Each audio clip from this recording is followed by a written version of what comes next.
Hello friend, कसे आहात? मजेत ना? तर मजेतच असायला हवे. मी शौर्य. मी आलो आहे गुढीपाडव्यासाठी गावाकडे दिल्लीवरून.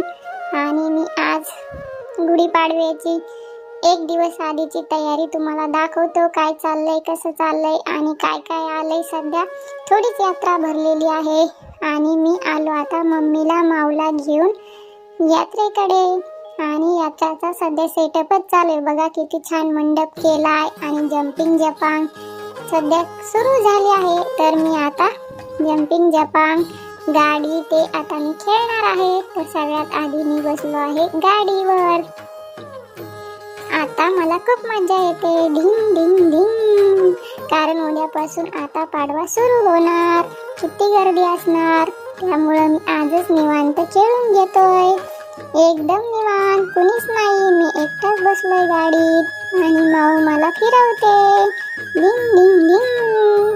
मी छोटा असल्यापासून या गाड्यांमध्ये बसतोय आणि मी लहान असल्यापासून प्रत्येक पाडव्याला येतो. आणि हा माझा तिसरा पाडवा आहे. आणि फ्रेंड्स, हा पाडव्याच्या आदल्या दिवशीचा व्हिडिओ आहे. तुम्ही आजच बघताय ना.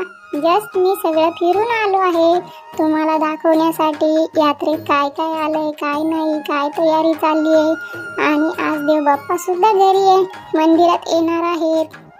आणि मी गोल गोल फिरल्यानंतर खूप कंटाळा आला मला. मग मी म्हटलं नको नको नको, उतरतो आता मी.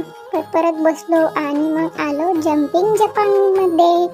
इथे तर मला खूपच मजा येते. डिंग डिंग डिंग.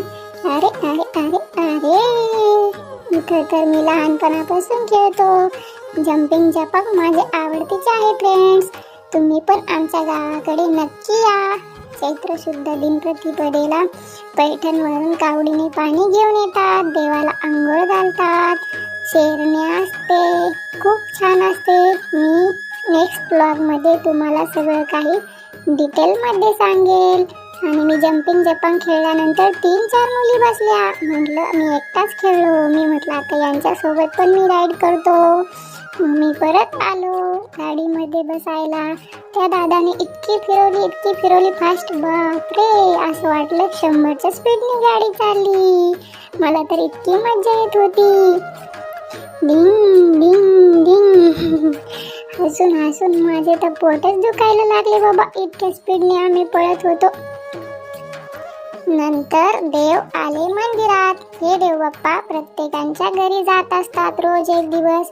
आणि इथे श्री निंबादैत्य महाराज यांची नजर काढायची असते. मंदिरात येण्याआधी मम्मीने ताट आणले, पाणी आणलं, भाकरी आणली. आधी देवाची नजर काढून मग देव बाप्पाला मंदिरात नेतात. माऊने नजर काढली, मम्मीने काढली. बघा देव बाप्पा किती छान दिसताय. आता हळूहळू देव बाप्पाला टिक्का लावला, मग ओवाळले, फूल ठेवले. देव बाप्पाला म्हटलं सगळ्यांना सुखाचं आनंदाचं ठेव. आणि ही गुढीपाडव्याची 2026ची यात्रा म्हणजे छान सगळ्यांना आनंदात उत्साहात जाऊ दे. आणि देव आल्यानंतर देवाची नजर काढतात, त्यांचा पाय पडतात. आणि पुजारी बाबा टाळ वाजवत होते. मी एक एक गोष्ट देवबाप्पाला ठेवत होतो. मग आम्ही सगळे आता देवबाप्पाला मंदिरामध्ये घेऊन जाणार. मग मी थोड्या वेळ थांबलो आणि तेव्हा देवबाप्पाची सगळी नजर काढून झाली. सगळ्यांना पण टिक्का लावला. सगळ्यांना आत या बोललो. आता देवबाप्पांना आता आम्ही मंदिरात घेऊन चाललो. गुढीपाडव्याला देवबाप्पा मंदिरातच असतात. रोज प्रत्येकाच्या घरी असणारे देवबाप्पा आजपासून म्हणजेच गुढीपाडव्याच्या आदल्या दिवसापासून देवबाप्पा मंदिरात विराजमान होतात. मग देवबाप्पांना आतमध्ये आणल्यानंतर पुजारी बाबा सेट करतात. आणि श्री निंबादैत्य महाराज यांची पण आत आल्यानंतर मूर्तीची नजर काढली. देवबाप्पाला पण नजर लागते ना. देवबाप्पा पण आता नवीन नवीन ड्रेस घालणार, छान छान डेकोरेशन होणार. हा गुढीपाडव्याच्या आदल्या दिवशीचा व्हिडिओ असल्यामुळे डेकोरेशन नाही. आज संध्याकाळपासून सगळी तयारी सुरू होते गुढीपाडव्याची.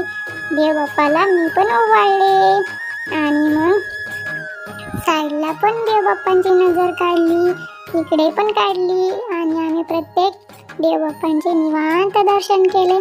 कारण उद्यापासून या मंदिरात उभा राहायला सुद्धा जागा राहणार नाही, इतकी गर्दी होणार. मग माऊनी सुद्धा देव बाप्पाची नजर काढली. सगळ्यांना सुखात आनंदात ऐश्वर्यात ठेवा बोललो मी. हे गुढीपाडव्याला फ्रेंड्स खूप मजा येणार आहे, तुम्ही उद्या नक्की या.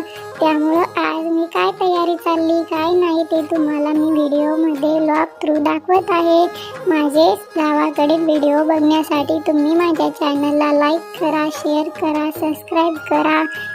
मी नांदूरमध्ये आल्यानंतर गावाकडील वेगवेगळ्या व्हिडिओ टाकत असतो, तुम्ही तर पाहतच असताना. माऊने पण सगळ्या देवांना ओवाळले, औक्षण केले, प्रसाद मांडला. अशा प्रकारे मी, माऊ आणि गावातली मंडळींनी मिळून देवाचे नजर काढली आणि देवाचे आगमन मंदिरामध्ये केले. आणि उद्यापासून गुढीपाडव्याची यात्रा सुरू होणार. मग आम्ही देवबाप्पाची आरती पण केली. देवबाप्पांना बोललो सगळ्यांना सुखाचे ठेवा आणि थोडा व्हिडिओ पण घेतला. आणि मग मी आलो बाहेर आल्यानंतर बाहेरच्या पण देवबाप्पांचे मी दर्शन घेतले, एकनाथ महाराजांचे घेतले आणि मग आलो या देवबाप्पांकडे. मग आलो ज्ञानेश्वर महाराजांकडे, त्यांचे दर्शन घेतले. आणि फ्रेंड्स, हे बाबा जे बसलेले आहेत ना ते आहेत गोविंद गुरुजी आणि हे आहेत माझे पंजोबाबा. मी त्यांच्या पण पाया पडलो आणि ह्या बाबांचं वय पण खूप आहे बरं का. आणि माझे पंजोबाबांचे हे साईडला बसलेले टीचर आहेत. आणि नंतर मग मी सगळं झाल्यानंतर घरी आलो.